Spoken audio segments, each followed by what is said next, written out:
En Campus para Operación Cicatriz, hoy nos acompaña el doctor Luis Carlos Ugalde, ex presidente del Consejo General del IFE, consultor, investigador, docente. Y tu amigo, principalmente. Y tengo el honor de contar con tu amistad. Luis Carlos, muchísimas gracias. Gracias por venir a nuestro podcast de Campus Operación Cicatriz. La verdad es que nos llena de emoción tenerte aquí. Gracias por abrirte un espacio en tu apretadísima agenda, porque sabemos que estás ocupadísimo, y más en estos días que traes reporte nuevo. Lo presentaste ayer sobre los comicios del 2 de junio. ¿Qué encontraste en este estudio que hicieron sobre las elecciones pasadas? ¿Hay un nuevo partido hegemónico, o, como tú mencionas en tu artículo del día de hoy del Financiero, es un sistema de 2,5 partidos? Gracias, Alex, por platicar. Te felicito más por este podcast y por Campus y por todo lo que estás haciendo. Sabes de verdad, que las puertas están abiertas. Es una gran conversación pública, que es lo que necesita nuestra democracia. Conversaciones públicas. Yo hasta hace una semana pensaba que estábamos construyendo una nueva hegemonía de Morena, y casi es lo que todo mundo piensa. Va a ser el nuevo PRI del siglo XXI. Y la verdad es que los números parecen sugerirlo. Morena tiene hoy primera mayoría en 20 congresos locales, gobierna 15 alcaldías de las 32, tiene ya 7 gubernaturas, y en 2021 puede ganar como 8 o 10 más, de tal forma que en 2 años Morena puede tener casi 20 gubernaturas o 18. Entonces, esta es la hipótesis A. Sin embargo, ahora que estaba revisando los números del reporte electoral de Integralia, que todo el mundo puede consultar en la página web de la empresa Integralia, me di cuenta que probablemente lo que se vislumbra es una transformación del tripartidismo que teníamos hasta hace poco a un bipartidismo, o más aún, a un sistema de 2.5 partidos, de 2,5 partidos. ¿Qué es esto?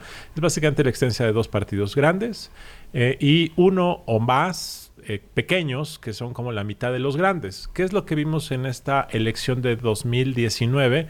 Que entre el PAN y Morena capturaron el 60% de todos los votos.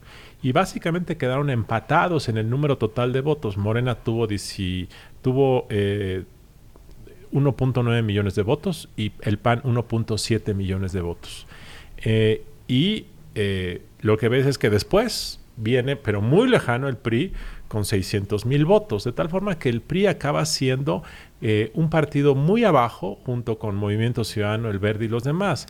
Esto se conoce como el sistema de 2,5 partidos.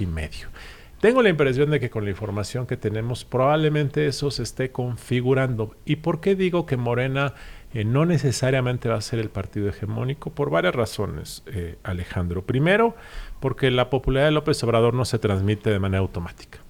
Es decir, en Baja California se transmitió al candidato a gobernador, en Puebla más o menos, pero si tú ves los casos de Tamaulipas y los casos de Durango y los casos de Aguascalientes, pues no es el caso. ¿Por qué? Porque hay otros factores que afectan. Primero es la desorganización y los conflictos de Morena a nivel estatal. Morena es todavía un partido en ciernes. Morena es todavía una idea de López Obrador. Todavía es una expresión de desencanto y de apoyo a la Cuarta Transformación. Pero no es un partido, no hay reglas, no hay una organización. Lo que está pasando en muchas entidades del país, Alex, es que los expriistas y experredistas a quienes les cerraron el bar se están trasladando a los after hours. Y la verdad es que Morena está siendo capturado en ocasiones con el enojo y la decepción y el desencanto de los morenistas de origen, porque llegan estas hordas nuevas que son muy experimentados políticamente, que llevan 30 años en el negocio de cambiar de partido y ganar elecciones, y se apropian de la maquinaria. Y eso hizo que haya muchos conflictos en Tamaulipas, los hubo en Aguascalientes, los hubo en Durango, en donde de repente el conflicto interno les impidió ganar. De tal forma que Morena es una idea, es un movimiento, es una expresión, pero no es todavía un partido. Entonces, habrá que ver lo que pasa, pero no queda tan claro que esa hegemonía sea algo inevitable. Claro.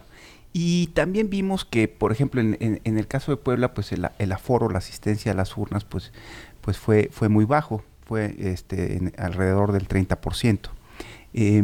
¿Sí? ¿Estoy en lo correcto? 33%. El 33%. Sí. Bueno, esto ¿qué te dice? Que hay algún descontento con la gestión bueno, ¿qué es lo que te dice, por ejemplo, este bajo aforo? Fue la elección que yo recuerde en la historia reciente de México con más alto abstencionismo. Yo nunca he visto una entidad donde solo votara el 22% del electorado, que fue el caso de Quintana Roo. Nunca. Yo nunca he visto que en Baja California hubieran votado el 30%. Es verdaderamente bajísimo. Y hay 4 explicaciones del abstencionismo. Uno, que es la buena onda o optimista. Las cosas van tan bien que ¿para qué voto? Claro. La B es la de la inevitabilidad. Si va a ganar Morena, ¿para qué voto? La baja que no son elecciones tan competidas. Exacto, ya va a ganar ese, ¿para qué me molesto? La tercera es la de los partidos son los malos. Siempre es la culpable, no nos convencen, no tienen buenos candidatos, entonces ellos son los culpables. Y la cuarta que yo quisiera resaltar, porque generalmente no se dice, es que tenemos malos ciudadanos. Y que la verdad es que son irresponsables, no hacen su chamba. Y la victimización de los ciudadanos que en México hemos adoptado como un mecanismo de exculpación psicológica de que somos víctimas de los malos políticos, la verdad es que hay que cambiar. Los ciudadanos no están haciendo su chamba, les da flojera, ya votaron en 2018, ¿para qué salen? Y esta flojera, esta apatía también contribuye.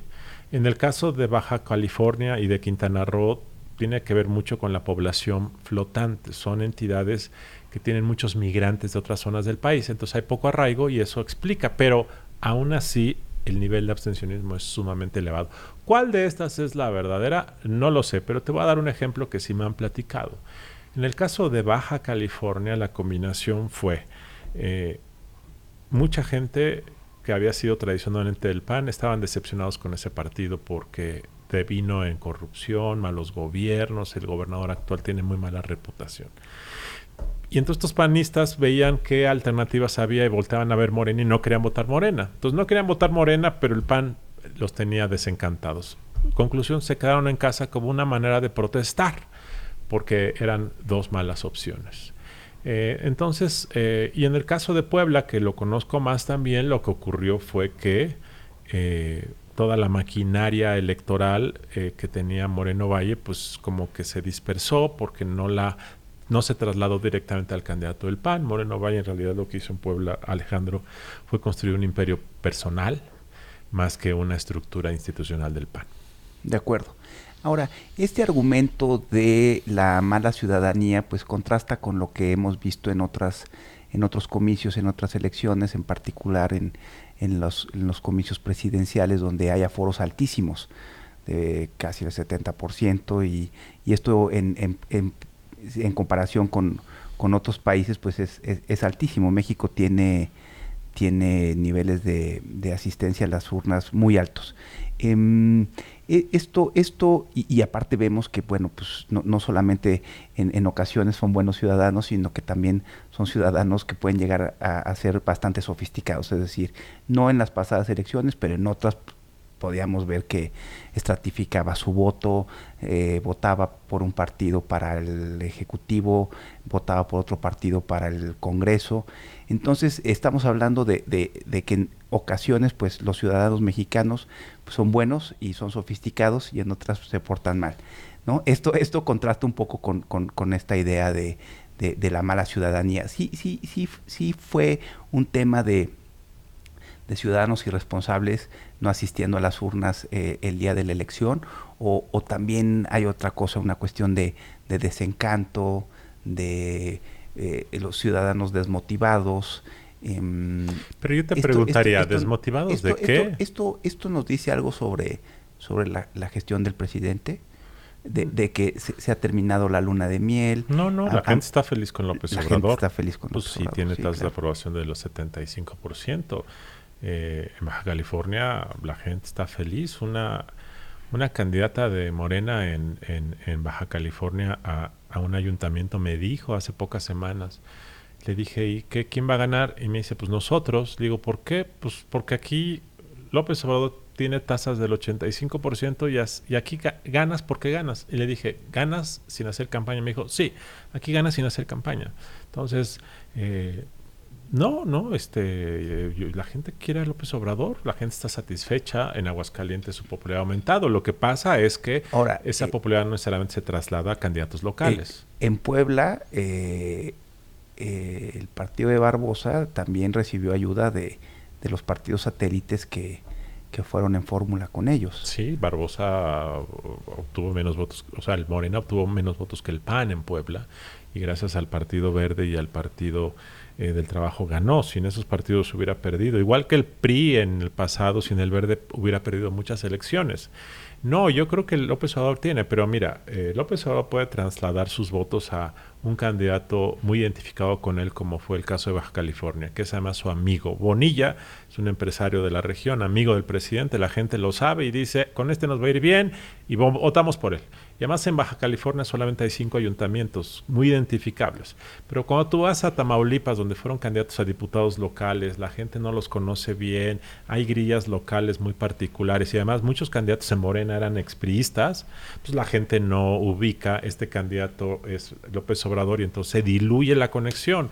O cuando tú eliges en una entidad como como Durango hay 30 o 40 municipios, entonces ya la conexión se te diluye y ahí lo que importa es el partido local, los conflictos locales, quién es quién, este es amigo del expriista, entonces, y eso es lo que pasa, pero no, el presidente sigue. Ahora, no quiero decir que los ciudadanos ya se transformaron, por eso dije que una alternativa es, pues, todo está muy bien, ¿para qué voy a votar? O sea, esa es una opción. La otra opción es, pues estos candidatos no me convencen, pero yo creo que en un sentido nuestra democracia está vigorosa. Lo que ocurrió en 2018 es resultado de que la gente usó las urnas, salió a votar y ganó el que querían que ganara. Entonces la gente está muy contenta. Ahora bien, esa gente contenta puede decir, pues ya hice lo que tenía que hacer. Me refiero a que la mala ciudadanía significa que haces tu tarea muy bien el lunes, pero el martes llegas tarde a la escuela, ¿no? Claro. Y esta falta de constancia me parece que hace que el ciudadano vote, pero fuera de las urnas no hace casi nada más. De acuerdo. Oye, Luis Carlos, también ahora en el debate público está muy vigente el tema de una posible reforma política. ¿Es necesaria esta reforma política?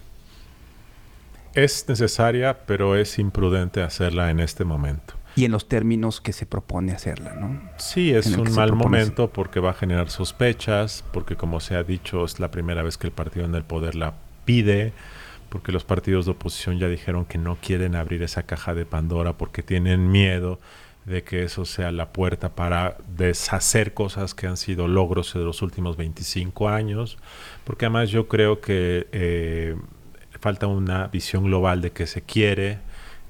Ha habido una lectura muy acotada de que lo que debemos buscar es la austeridad electoral y yo creo que esa es una lectura muy propagandística de lo que debe ser una reforma electoral. Sí hay que reducir costos, pero no debe ser envuelta en el concepto de austeridad y menos que eso sea solo la reforma. Entonces, el sistema mexicano tiene muchas deficiencias, pero nada garantiza que una reforma nueva vaya a corregirlas, puede aumentarlas y acrecentarlas. En 2007 hubo una reforma electoral que yo creo que metió distorsiones en el sistema electoral. Luego vino en 2014 y en lugar de corregir aumentó los problemas. De hecho, una de las razones por las cuales tenemos el gigantismo burocrático de las autoridades electorales es por estas dos últimas reformas. Entonces, yo tengo la impresión de que es imprudente hacerlo ahora y de que es mejor esperar, como dijo López Obrador, después de 2021. Claro, y como tú bien dices, pues el debate se ha centrado en el tema de la austeridad, se ha hablado de la desaparición de los OPLAS, y esto, pues sí, como tú bien mencionas, pues esto puede generar suspicacia, en el sentido de, pues la gente puede pensar o imaginar que lo que se quiere es debilitar al órgano electoral. Ahora mira, quiero comentarte algo.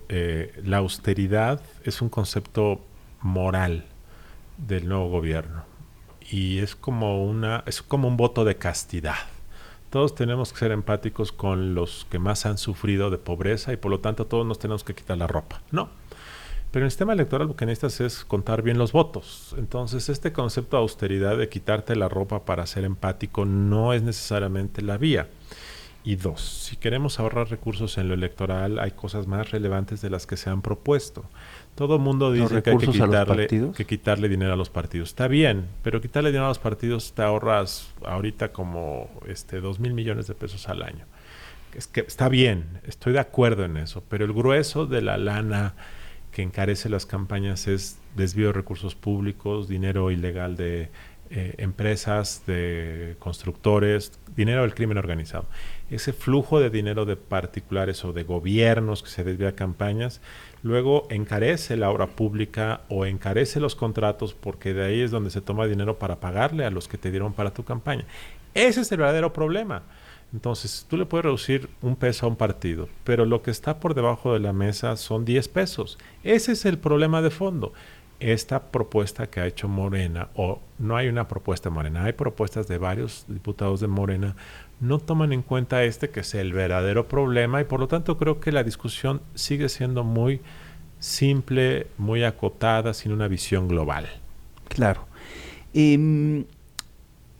Bueno, tú, además de haber tenido una carrera muy, muy distinguida en el sector público y ser pues un docente también muy importante en varias universidades del país y del extranjero, pues como investigador pues tienes una formación muy sólida, robusta, y has hecho investigaciones muy interesantes, generalmente desde el punto de vista institucional. Te ha interesado analizar las reglas del juego, ¿no?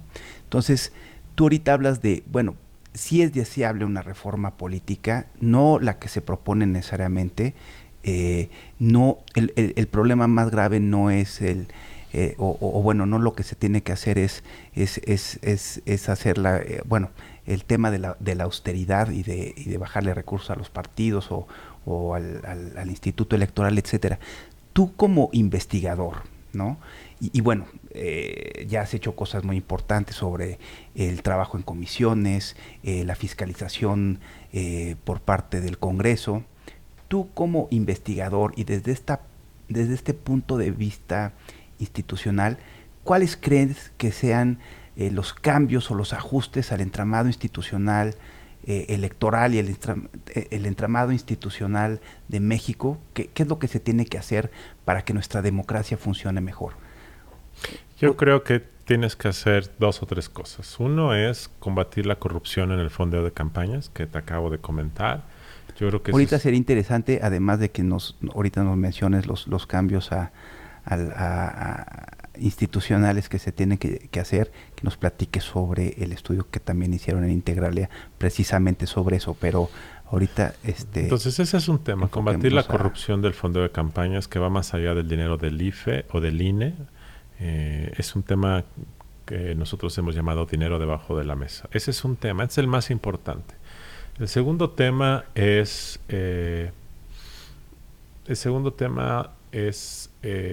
probablemente revisar temas como desregular. Yo creo que hay que desregular. Pues que cada quien diga lo que quiera. Hay que desregular que pues que el uso de medios alternativos son la vía más importante de los partidos para hacer campañas. Probablemente hay que achicar el tamaño de las burocracias electorales. Sí es cierto que el INE puede hacer todo, la verdad, pero tiene que ser con un proceso de transición de varios años. Yo creo que el sistema de justicia electoral no está dando los resultados que quisiéramos. Hay que achicarlo, hay que desregular las prohibiciones que hay. Y yo creo que pues básicamente eso, no hay, o sea, la verdad es que funciona bien.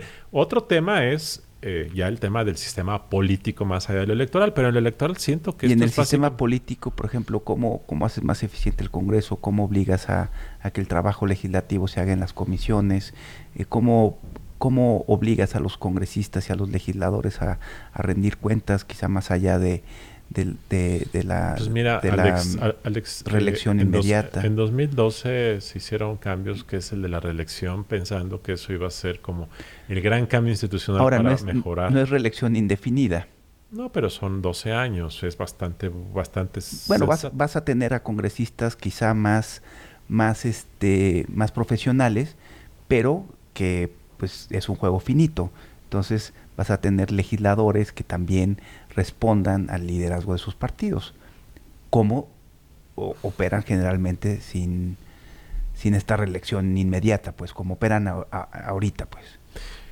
Vamos a ver cuál es el impacto de esto. Lo que se ve a nivel estatal, donde ya ha habido reelección, no es muy alentador.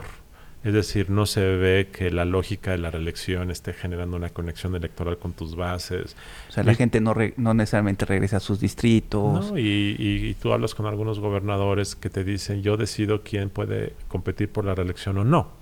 Entonces, a nivel federal, lo que vimos en esta elección de 2018 es un recambio tan profundo de las generaciones políticas que llegaron al Congreso que hay que ver.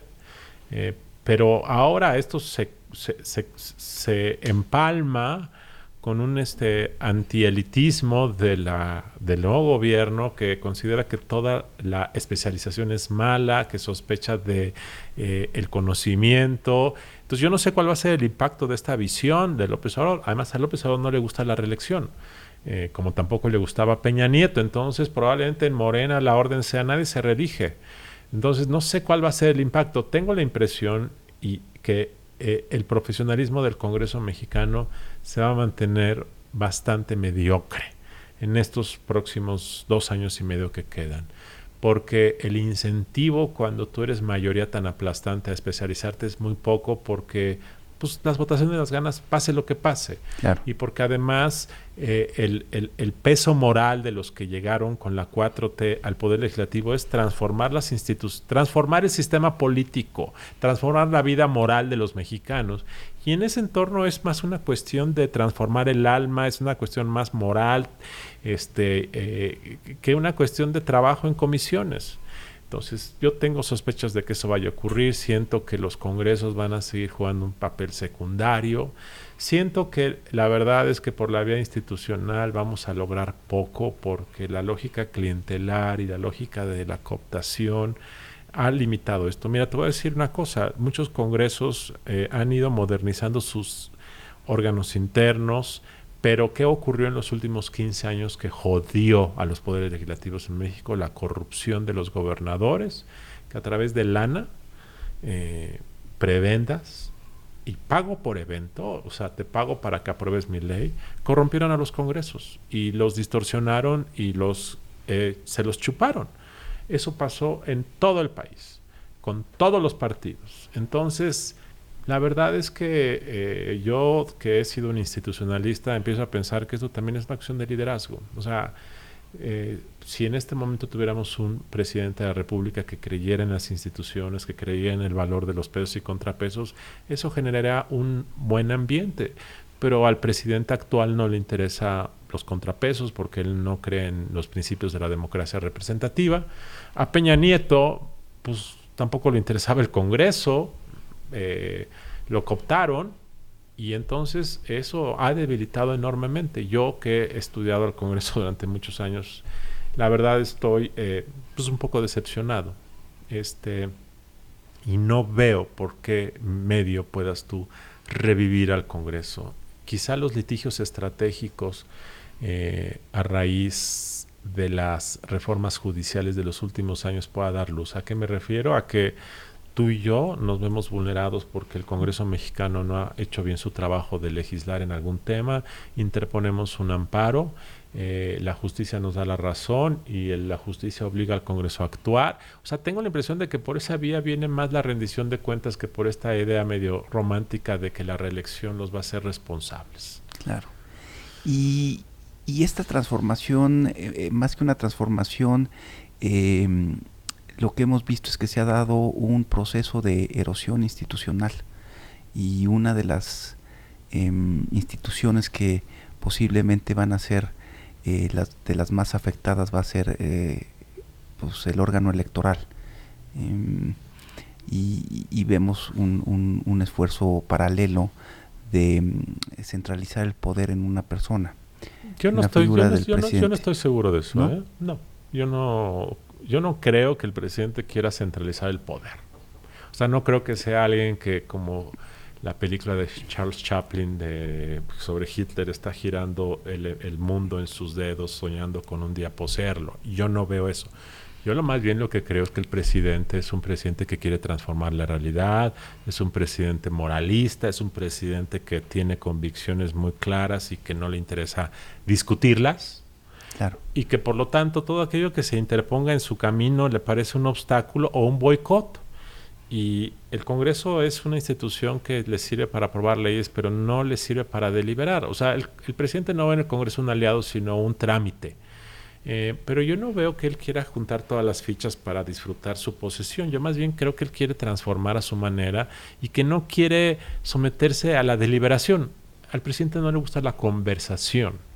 Y yo creo que ese es el problema democrático del presidente, pero no creo que sea alguien que quiera centralizar. Más bien quiere quitar obstáculos a su gestión, que yo creo que es un enfoque diferente a la centralización. Pero al quitar estos obstáculos centraliza el poder y recursos. Por ejemplo, echar para atrás la reforma educativa, pues de cierta manera es regresar el presupuesto, ¿no? Parte del presupuesto y manejarlo y administrarlo de manera central, igual en el caso de salud. Pero yo creo que mucho de esto parte de la desconfianza que tiene a las burocracias y a los especialistas. Todo lo que está haciendo, por ejemplo, de los superdelegados en las entidades, yo tengo la impresión de que se trata más bien de una desconfianza al statu quo de los gobernadores, y siente que los delegados que había antes simplemente se quedaban con las prebendas y el dinero. Entonces él quiere llegar directamente a la población. Por eso es que los programas sociales quiere que no haya nadie. Pero se quiere volver, por ejemplo, el gran benefactor. Ah, eso sí. ¿No? Eso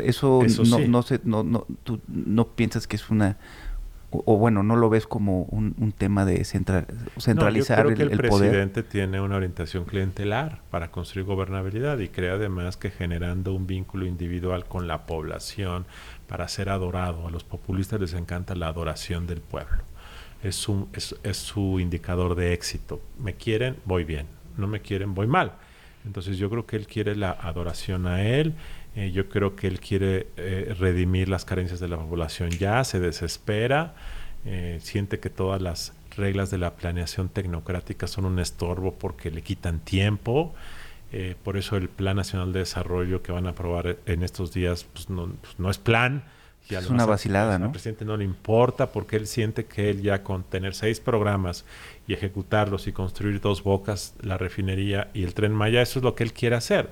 Lo demás le tiene sin cuidado. Entonces, o sea, sí creo que el querer ejecutar de manera personalizada es una suerte de centralización, pero hemos tenido en México presidentes, por ejemplo, Salinas de Gortari, se dice que era un presidente que quería tener mano dura, resolver todos los conflictos, nadie podía hablar si él no daba instrucción, si se peleaban 2 miembros de su gabinete los llamaba y los ponía en orden. La verdad es que, según me comentan, el estilo de López Obrador es otro. Es horizontal, quieres decir, gritar y pelearte con el otro, peléate. Tú eres senador y quieres presentar una iniciativa que me contradice, pues es tu problema, hazlo si quieres. De hecho, este es otro estilo gerencial que genera caos, porque todo el mundo está en contraposición, no hay línea clara, pero yo no veo que el presidente sea alguien que quiere convertirse en el gran Tlatuani centralizador del poder, monopolio del poder. Yo más bien creo que él quiere cumplir su sueño histórico de ser el gran transformador de la historia y quitar todo lo que obstruya esa misión que él cree que tiene. ¿Lo va a lograr? ¿Con la probadita de estos 6 meses? Yo creo que lo que va a lograr el presidente es generar satisfactores inmediatos para un segmento de la población, que a la larga no van a resolver estructuralmente el problema de la pobreza. 2, eventualmente puede reducir los índices de violencia, no inmediatamente, al año 3 o 4. Yo creo que eso puede ser. Esto relacionado con las transferencias directas, la reducción de la violencia, dices. Más bien quizá con las transferencias combinadas con su estrategia de legitimidad con la población, combinada con que la Guardia Nacional sea más eficaz. Eventualmente podría lograrlo, pero yo no lo veo inmediato. Pero no creo que sea más allá de eso. Las obras de infraestructura pues, van a generar un poco de crecimiento económico en el sureste. Tabasco y la península de Yucatán, pero eso será a mediano plazo. Así es que la gran transformación de México, Alex, para alguien que cree en el Estado democrático de derecho, como tú crees y yo creo que la gran modernidad de México desde hace 200 o 300 años es construir un Estado democrático de derecho. Hemos construido parcialmente una democracia representativa, pero nos falta el tema de la legalidad. En construir un Estado de Derecho? Porque a nadie le interesa, primariamente. Porque los políticos mexicanos han construido gobernabilidad con base en el clientelismo y con base en la corrupción, no con base en la legalidad. Es una idea muy nueva, entonces no es prioridad de la población, no es prioridad de los empresarios, no es prioridad de los medios, no es prioridad de nadie. Y en un presidente de estilo populista como López Obrador, donde la justicia es más importante que la ley, pues menos aún. Entonces yo creo que la construcción del Estado democrático de derecho es la prioridad. Y yo creo que ahí este gobierno no va a hacer nada. Entonces yo personalmente creo que en términos de impunidad se va a mantener, el nivel de corrupción se va a mantener más o menos como está, o incluso puede empeorar. Creo que López Obrador en el individual no se va a enriquecer, pero eso no significa que el problema se acabe. De tal forma que desde esta perspectiva para mí no va a haber transformación, no la va a haber.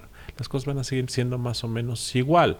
Lo que López Obrador sí cree que significa la transformación es su concepción moralista de la política. Él cree que si el presidente se desprende de los privilegios mundanos, eso transforma la realidad porque da el ejemplo, la gente se acerca y la presidencia es un instrumento del pueblo.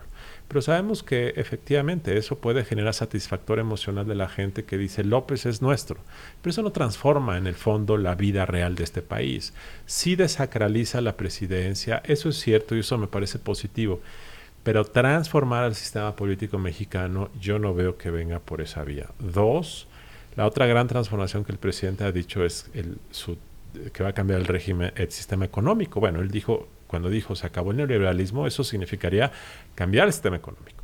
La verdad es que el sistema económico que tenemos y que vamos a tener con López Obrador es bastante semejante al anterior. De hecho, es curioso, pero la gran celebración de López Obrador en estos días ha sido su acuerdo con Trump para mantener vigente el acuerdo comercial, NAFTA. Y NAFTA fue la gran apuesta neoliberal de Carlos Salinas de Gortari, su archienemigo. Entonces, él está continuando la obra que inició Salinas de Gortari en los años 90. Y en lo demás, pues es un gobierno neoliberal. Claro, con una retórica incendiaria antineoliberal, pero en los hechos, pues es un gobierno, y qué bueno que lo sea. Digo, sería neoliberal si los ahorros no se fueran a destinar a generar clientelas electorales. Claro. Que al parecer eso es lo que está sucediendo, ¿no? La austeridad y los ahorros es para concitarse apoyos de clientelas y poder pues dar estos apoyos monetarios directos de los que tú mencionas. Pero también a mí me sorprende que al parecer pues es el presidente más pro-yanqui que hemos tenido en los últimos lustros, en las últimas décadas. Sí, claro. Digo, nunca, digo, y yo no necesariamente estoy en contra, yo estaría a favor de una iniciativa de esta índole, pero parece ser que está trabajando hacia una integración mayor que la que ofrece lo que tú mencionas, el NAFTA, ¿no? Un simple tratado comercial. Yo más bien creo que López Obrador está queriendo quitar los riesgos que significaría una eventual crisis económica. Y él piensa que si NAFTA se cae o si ponen aranceles, pues eso arriesga. Y tiene razón. Yo creo que su temor de que si subía el arancel al 5% se devaluaba el peso inmediatamente y se perdían 1 millón de empleos, yo creo que eso es exagerado y no iba a ocurrir. De hecho, muchos piensan que debió haber sido más cauteloso, medir al adversario, que subieran la tasa, esperar y no dar todo tan rápido. Pero yo creo que lo que él quiere simplemente es evitarse problemas, porque como tú dices, lo que él quiere es repartir dinero como un medio de redención de los más necesitados de este país. Más allá de que solucione el problema de fondo, lo que él quiere es traer bienestar hoy. Por eso la tecnocracia que le dice, oye, Andrés, pero dentro de 20 años, dice, 20 años, por favor, si hoy los mexicanos tienen hambre, no me hablen de 20 años.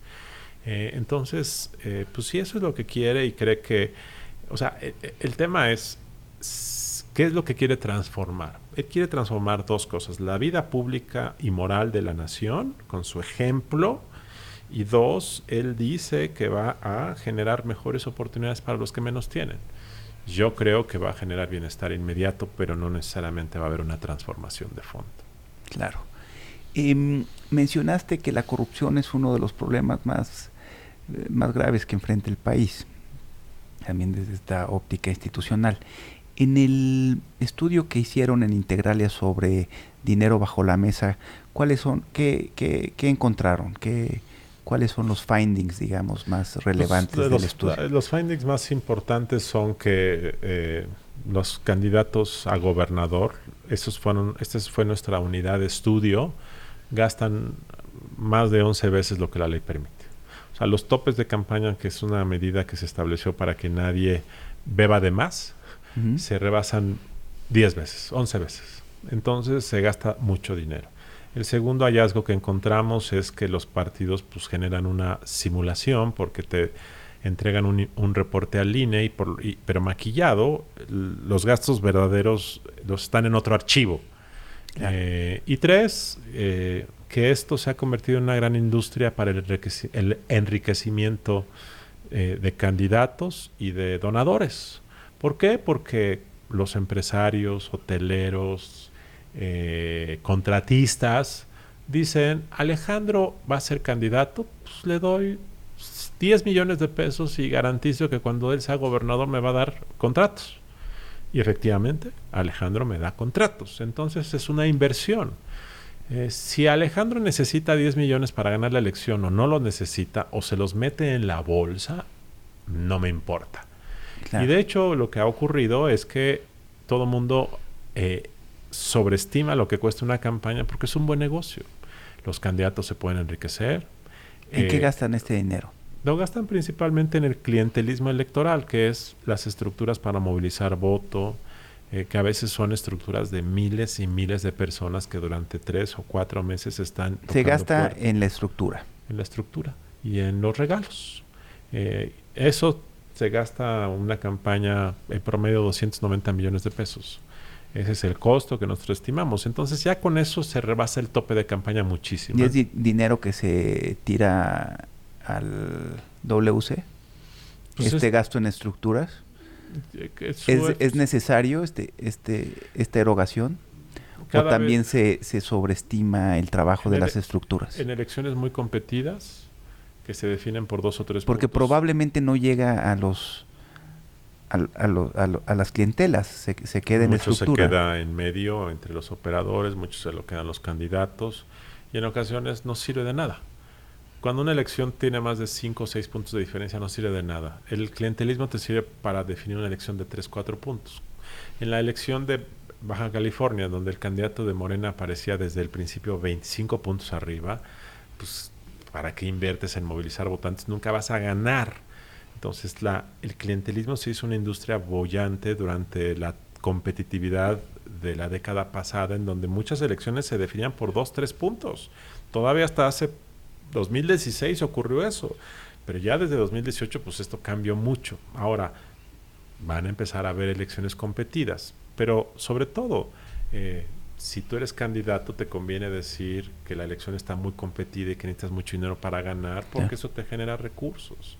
Y yo como empresario que quiero tener contratos contigo, Alex, te voy a dar dinero aunque no lo necesites, aunque sea un desperdicio, porque yo lo que quiero es comprar acceso contigo, quiero comprar el boleto de entrada a la fiesta, y las campañas se han convertido en eso. Luis Carlos, muchísimas gracias. Encantado, Alex. Gracias por haber estado hoy con nosotros, que es una gozadera tenerte. Ojalá que te puedas volver un regular del podcast de gusto, Operación Alex. Cicatriz. Te esperamos pronto y gracias y muchas felicidades. Gracias, Alex. Gracias por invitarme. Nos vemos pronto. Nos vemos pronto.